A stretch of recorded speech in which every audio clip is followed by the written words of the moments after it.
Au Conseil pour le climat, vous savez, cet organisme indépendant créé il y a quelques mois sur demande d'Emmanuel Macron, l'objectif affiché de la France de réduire ses émissions de gaz à effet de serre est loin d'être atteint.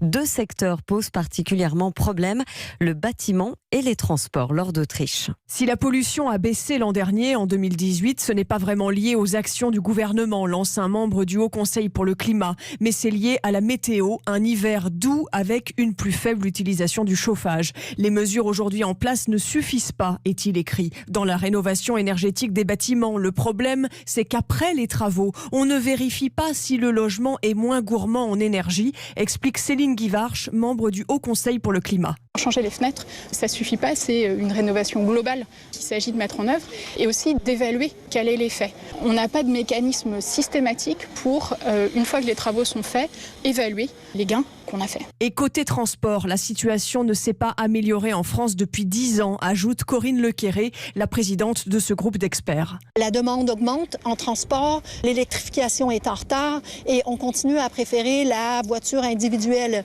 Il y a vraiment des gros blocages au niveau des transports pour justement changer la façon dont on se déplace. Ce rapport remis au Premier ministre sera aussi transmis au Parlement. Le gouvernement a désormais 6 mois pour répondre aux différentes questions posées dans ce rapport.